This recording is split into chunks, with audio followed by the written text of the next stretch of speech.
Auzubillahiminash-shaitanir-rajim. Bismillahir-rahmanir-rahim. I am Dr. Ahmed Zishan here. I welcome you all to Ahmed Zishan YouTube channel. अगर आप पहली दफ़ा ये video देख रहे हैं तो इस चैनल के ऊपर मैं मेडिकल से रिलेटेड पर्टिकुलरली जो छाती की जो डिजीज़ हैं उनको मैं डिस्कस करता हूँ। तो आज हम आए हैं हमारे जो दोस्त हैं डॉक्टर अनफाल, इज़ बेसिकली एक कंसल्टेंट पीडियाट्रिशियन है, बच्चों के स्पेशलिस्ट हैं। तो इनसे जो मैंने आज कुछ जो वो गपशप की उसमें उन्होंने बताया कि बच्चों में मलेरिया के केसेस बहुत ज़्यादा आ रहे हैं। तो मैंने सोचा एक वीडियो बनाई जाए जिसमें आप लोगों को बताया जाए कि आजकल बच्चों में मलेरिया है, तो उसके बारे में कुछ इनसे मुफीद मालूमात ली जाए। और इसके और सर बताएं मलेरिया क्या है, इसकी अलामात क्या क्या है और इसको हम कैसे घर में मैनेज कर सकते हैं, ये इसका क्या इलाज है। हमें कुछ चीता बातें हमारे जो अगर को देख रहे हैं तो उनको बता दें। Thank you. वालेकुम सलाम। बहुत शुक्रिया डॉक्टर जिशान, आपने मुझे इनवाइट किया अपने चैनल पे। Thank you. आजकल जैसा कि सर्दियाँ आने वाली हैं, गर्मियाँ ख़त्म हो गई हैं, इस सीज़न में मच्छर बहुत ज़्यादा हो गया हुआ है और मच्छर से ही दो बहुत कॉमन डिजीज़ हैं, जो एक मलेरिया सबको पता है, दूसरा डेंगू जो है ना। क्योंकि हमारा आबोहवा थोड़ी गर्म है तो यहाँ पे डेंगू थोड़ा कम है, लेकिन मलेरिया बहुत ज़्यादा है। मलेरिया एक ऐसी बीमारी जो ना मच्छर से फैलती है, एक पैरासाइट है जो कि मच्छर एक आदमी से दूसरे में ट्रांसफ़र कर देते हैं। ठीक है, बच्चों में जो है ना अलामात बड़ों की निस्बत कुछ मुख्तलिफ होती हैं। जैसे बड़ों में होता है कि हाई ग्रेड फीवर होता है, तीसरे दिन फीवर, बीच में 2 दिन ठीक हो जाता है, फिर तीसरे दिन दोबारा आ जाता है, तेज़ बुखार हो जाता है। ठीक है, तेज़ बुखार हो जाता है, मुंह कड़वा हो जाता है, जिस्म में दर्द होना शुरू हो जाती है। लेकिन बच्चों में ना अलामत कुछ मुख्तलिफ होती हैं। मोस्टली जो बच्चे हैं ना वो सिर्फ हाई ग्रेड फीवर के साथ ही प्रेजेंट कर रहे होते हैं।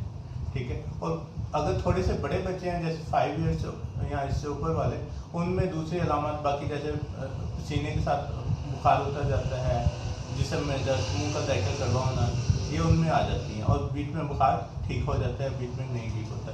क्योंकि पैटर्न हमारे पास इतना ज़्यादा स्पेसिफिक नहीं होता, क्योंकि उसकी 1-2 वजह हैं। एक वजह तो ये है कि घर में जो बच्चे के वालिदैन हैं ना वो उसे पैराडोल वगैरह दे देते हैं, ठीक है, जिसकी वजह से उसका बुखार का जो पैटर्न टिपिकल जो है ना वो हम आइडेंटिफाई नहीं कर सकते। लेकिन हमारे एरिया में जैसे कि ये एंडेमिक एरिया है, एंडेमिक मतलब जहाँ पे मलेरिया बहुत ज़्यादा होता है, तो यहाँ पे तो WHO की भी रिकमेंडेशंस हैं कि एंडेमिक एरिया में हाई ग्रेड फीवर के साथ जो बच्चा प्रेजेंट कर रहा है उससे आपने मलेरिया का ट्रीटमेंट देना है अलॉन्ग विद अदर ट्रीटमेंट्स।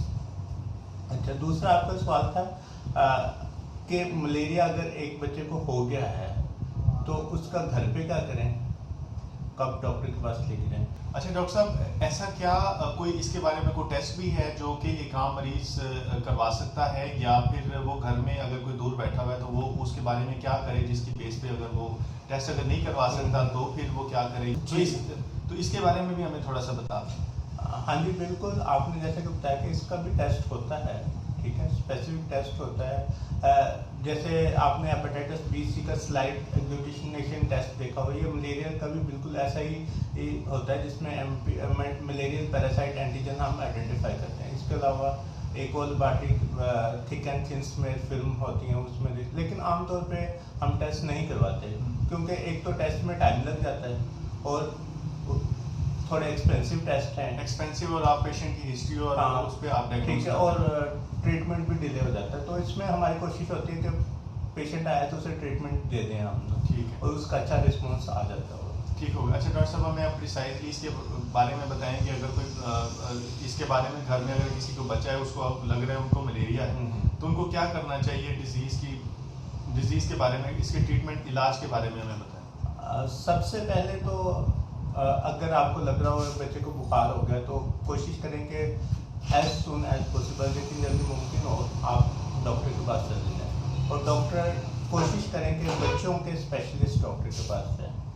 अगर वो अवेलेबल नहीं है तो कोई MBBS डॉक्टर के पास जाएँ, और खुदा के लिए किसी अताई के पास ना जाएँ, ठीक है। हो सकता है वो भी ट्रीटमेंट दे के ठीक कर दे वक्ती तौर पे, लेकिन उसका लॉन्ग टर्म में आपको आपके बच्चे को नुकसान होगा उसमें, इसलिए कोशिश करेंगे डॉक्टर के पास ले जाएं। अगर बिलफर्ज आप एक रिमोट एरिया में रह रहे हैं, डॉक्टर अवेलेबल है ही नहीं आपके पास, तो आपने क्या करना है, तो आपने सबसे पहले तो बच्चे का बुखार कम करना है। बुखार कम करने के बहुत सारे तरीके हैं। सबसे पहले उसके कपड़े हल्के कर दें, नहला दें, ठीक है, नहलाने से नहीं डरना। ये हमारे पास एक बड़ा मिथ है कि जब भी हाई ग्रेड फीवर होता है तो पेरेंट्स कहते हैं नहीं नहलाना नहीं है, ठीक है, इससे गर्दन तोड़ बुखार हो जाएगा। गर्दन तोड़ बुखार एक अलग चीज़ है, नहलाने से उसका कोई ताल्लुक नहीं है।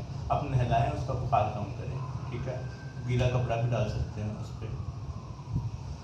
इसके अलावा पैनाडोल अगर अवेलेबल है, पैरासीटामोल का सिरप, कालपोल का सिरप या ब्रूफेन का सिरप, तो आप वो दे दें उसके, क्योंकि बच्चों की दवाइयाँ जो है ना वो उनकी उम्र और उनके वज़न के मुताबिक होती हैं, इसलिए ये हर डॉक्टर को पता भी नहीं होते, स्पेशली जो एडल्ट मेडिसिन वाले हैं या सिंपल MBBS हैं, उन्हें इतनी डोजेस का भी नहीं अंदाज़ा होता।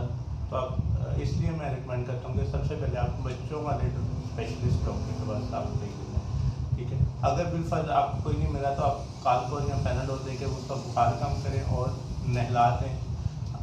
और स्पंजिंग जो है ना वो इतनी ज़्यादा इफ़ेक्टिव भी नहीं होती, नहला दें और पंखे के नीचे रख दें। अगर बच्चे को सर्दी लगना शुरू हो गई तो आप उस पर कोई कंबल वगैरह दे दें, वरना वैसे आपने बुखार में उस पर कोई कंबल या चादर या कोई ब्लैंकेट वगैरह नहीं देनी, क्योंकि उससे बुखार ज़्यादा हो जाता है बच्चों में ना।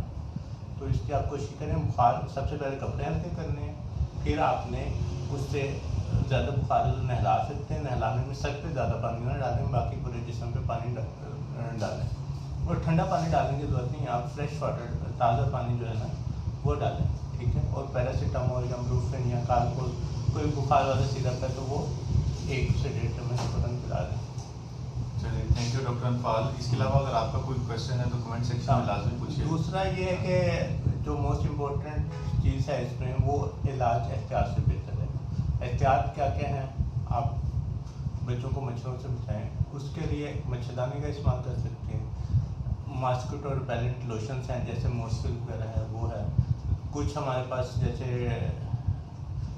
टिक्कियाँ वगैरह मिलती हैं कमरे में जलाने के लिए, तो वो जलाएं ताकि मच्छर कमरे में ना आ सकें, ठीक है। तो ये एहतियात करें कि मलेरिया हो ही ना।